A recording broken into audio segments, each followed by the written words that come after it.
begitu bangun tidur ingat kepada Allah, segala urusannya pagi sampai dia akan tidur lagi akan diberesi oleh Allah Subhanahu wa taala.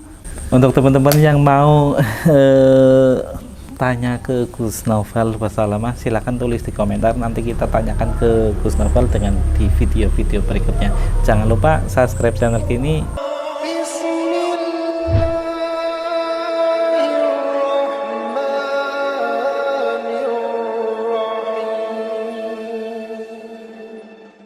Untuk pertanyaan berikutnya, ini ada pertanyaan mengenai keutamaan dari zikir pagi. Mungkin satu pasang mungkin ya, anak ada zikir pagi dan zikir petang kayak gitu. Tapi pertanyaannya cuma zikir pagi, nggak apa-apa, kita kompletin zikir pagi dan zikir petang. Zikir, zikir itu artinya sebenarnya ingat. Zikir itu ingat. Iya. Jadi zikrullah itu berarti ingat kepada Allah. Iya. Lah, zikir ini, Mas, ini penting sekali. Iya. Allah Subhanahu wa taala mengatakan di dalam Al-Qur'an, fadhkuruni adzkurkum. Ingatlah kepadaku, niscaya aku akan ingat kepadamu. Coba bayangkan, misalnya kita punya orang yang jabatannya tinggi, ya enggak? Kita punya teman yang kaya. Ketika kita sedih, ketika kita lagi sempit, ketika kita lagi sedih, mungkin kita bisa curhat. Mungkin dia akan beri solusi kepada kita, ya enggak? Kita kayak punya andalan. Saya punya teman nih kaya. Ini saya punya kenalan nih, punya ya kita punya andalan begitu. Lah ini ada zat yang maha segala-galanya, Allah Subhanahu wa taala. Coba kalau kita mau ingat kepada Allah, Allah akan mengingat kepada kita. Coba bayangkan kalau seorang hamba diingat kepada Allah, segala urusannya akan diberesi oleh Allah. Ya enggak? Ini zat yang maha segala-galanya. Allah zat yang maha beresi hidup kita. Allah adalah zat yang maha memberesi problem-problem kita, memberi jalan keluar kepada kita. Kalau kita selalu ingat kepada Allah, dikala kita waktu senang, niscaya Allah akan ingat kepada kita dalam keadaan sedih. Makanya dalam satu keterangan disebutkan, ta'arraf illallah firroho ya'rifka fisyiddah. Ingatlah, kenali aku, kata Allah, dalam keadaan engkau lapang, niscaya aku akan ingat kepadamu dalam keadaan sempit. Kadang-kadang kita ingat kepada Allah dalam keadaan sempit saja. Kita ingat kepada Allah ketika lagi rupak, lagi sedih, kita baru ingat kepada Allah. Ketika dalam keadaan lapang, ketika dalam keadaan senang, ketika dalam keadaan omber, kadang-kadang lupa. Iya enggak? Iya. Nah, itu makanya penting lah. Masalah zikir, nah, zikir ada dua macam. Ya. Zikrun bil lisan, zikir dengan lisan, seperti kita mengucap subhanallah, alhamdulillah, wala ilaha illallah, Allahu akbar, membaca tasbih, tahmid, tahlil, sholawat, dan semua ada bacaan-bacaan atau ada zikir-zikir yang dari ulama-ulama kita yang berakidah ahli sunnah wal jamaah, boleh kita amalkan. Itu bentuk ingat kita kepada Allah Subhanahu wa taala secara lisan. Tapi tidak kalah pentingnya ada zikrun bil qalbi, zikir dengan hati, artinya ingat kepada Allah. Ketika akan melakukan hal-hal yang tidak diridhoi oleh Allah Subhanahu wa taala, hati ini akan ingat.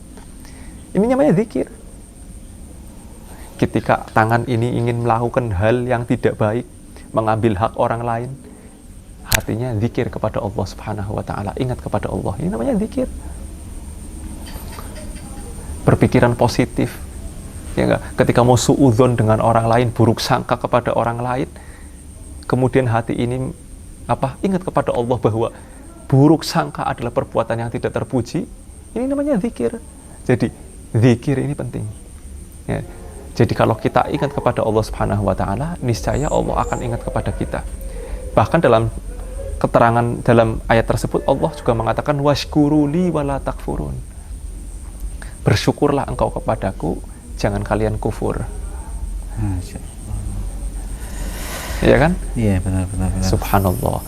Ini pelajaran bagi kita semua bahwa zikir ini penting lah. Coba bayangkan kalau kita pagi-pagi bangun tidur, kita bangun tidur nih. Begitu bangun tidur, ingat kepada Allah, segala urusannya pagi sampai dia akan tidur lagi akan diberesi oleh Allah Subhanahu wa Ta'ala. Terkadang bangun tidur langsung lihat HP, WA dan segala macam, Allah dilupakan. Iya kan? Dengan sholat duha termasuk zikir, iya kan? Nah, ada kebalikannya zikir. Apa itu? Namanya ghaflah, lalai. Ini bahaya. Iya, makanya ada kitab namanya Tanbihul Ghafilin, peringatan bagi orang-orang yang lalai. Ini Allah tadi menyebutkan washkuru li wala takfurun.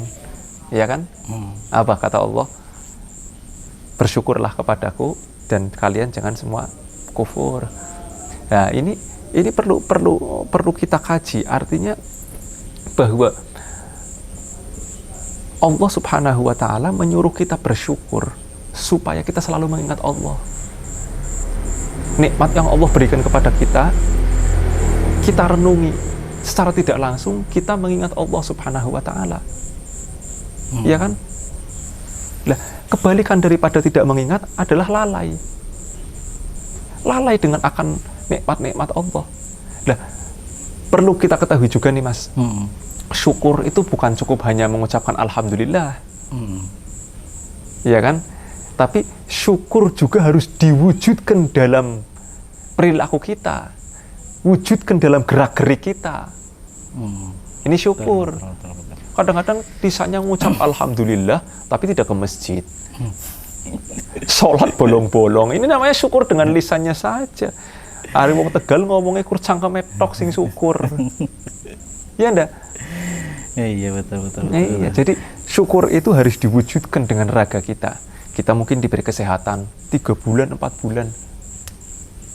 Gunakan kesehatan ini untuk mengaji, untuk mendekatkan diri kepada para ulama, ke masjid, ya, mencari rizki yang halal. Ini namanya syukur. Tapi orang syukur, orang diberi nikmat oleh Allah Subhanahu wa Ta'ala, kesehatan, tapi nggak pernah ke masjid, nggak pernah sholat. Itu namanya bukan syukur, itu kufur itu namanya. Terus ada itu ya, namanya ketika kita bersyukur, kita juga pasti dikasih lebih. Begitu nggak? Iya, betul. Orang bersyukur kepada Allah, Allah akan kasih ya, lebih daripada yang dia inginkan. Itu untungnya bersyukur di situ. Iya. Harusnya orang-orang itu harusnya itu apa yang namanya? Merealisasikan rasa syukur itu di kehidupan sehari-hari. Nah, pas kecil kan kita juga ajari ya namanya bersyukur.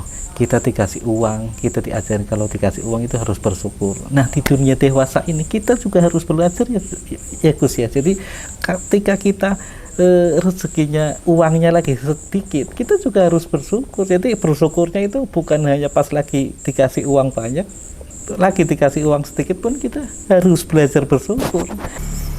Terkadang kita ini mengharapkan sesuatu yang lebih. Kita berdoa ingin itu dan segala macam belum dikabulkan oleh Allah, seakan-akan Allah nggak ngabulkan. Padahal kita nggak pernah doa aja, kita setiap hari sudah diberi lebih oleh Allah. Masya Allah. Coba bayangkan, apa jenengan Mas pernah doa kepada Allah, ya Allah nanti saya bangun tidur langsung matanya bisa melek ya, bisa lihat lagi, bisa bekerja lagi, aku pengen bangun tidur dalam keadaan sehat ya Allah, aku pengen nanti bangun tidur dalam keadaan biasa seperti biasanya. Apa pernah? Enggak. Begitu Anda bangun tidur, Allah kasih mata Anda bisa melihat, telinga Anda bisa mendengar, kaki Anda bisa berjalan, tangan ini bisa bergerak. Itu tanpa kita minta, Allah sudah kasih. Coba bayangkan. Apa kita pernah minta kayak gitu? Enggak. Allah langsung kasih itu cuma-cuma semuanya. Ya Allah, kadang-kadang kita mengharapkan yang lebih-lebih, belum dikasih seakan-akan. Ya enggak? Iya. Ini pentingnya kita belajar lebih baik. Iya. Jadi selalu bersyukur kepada Allah, walaupun doa-doa kita belum diijabah oleh Allah Subhanahu wa Ta'ala. Introspeksi diri, apa yang kurang dari kita? Kenapa Allah belum kunjung memberikan kepada kita? Jangan nyalahkan Allahnya. Ya enggak? Betul. Kadang kita kurang bersyukur karena kurang pengetahuan juga. HP yang sekarang kita pegang yang harga 2 juta itu dulu 20 tahun yang lalu itu harganya 14 miliar. Sebabnya apa, Mas? Itu jadi gini, dari satu programnya aja yang namanya Google Maps itu dulu 20 tahun yang lalu itu harganya 1 M loh. Itu yang pakai kapal-kapal pesiar yang besar dan pesawat. Itu baru satu programnya aja. Belum program-program yang lain seperti telepon. Dulu dulu kita pas telepon luar negeri 20 tahun yang lalu itu susahnya Mas Awo, dan harganya juga mahal. Tapi sekarang sudah canggih banget, sehingga video call ke luar negeri pun sekarang enteng banget. Itu sebenarnya yang kita pegang itu juga rezeki yang besar. Kalau dinilai kan 20 tahun yang lalu bisa sampai 14 miliar. Betul. Dari satu genggaman itu banyak banget itu harganya. Jadi kurangnya pengetahuan juga kita ngaruh akan rasa syukur kita. Makanya namanya muhasabah, belajar itu pentingnya menurut kami itu Masya Allah. Kalau tidak salah Mas, Imam Ghazali pernah mengatakan kullu ma khuliqa fil alam alatun li ma'rifatillah. Setiap yang diciptakan oleh Allah Subhanahu wa ta'ala di alam ini, di dunia ini adalah untuk mengenal Allah. Coba bayangkan, Allah ciptakan ini HP walaupun ada perantanya dari orang dulu, ya kan? Tapi untuk mengenal Allah. Ini HP digunakan untuk baik bisa. Kontekan, buat silaturahim, buat memberikan informasi, ada majelis ta'lim. Iya enggak? Untuk mengenal siapa? Mengenal Allah. Iya enggak? Digunakan untuk tidak baik bisa. Ini hanya alat. Digunakan untuk yang tidak baik bisa, digunakan untuk baik juga bisa. Ini. Jadi aslinya semua yang diciptakan oleh Allah Subhanahu wa ta'ala di alam ini hakikatnya untuk mengenal Allah.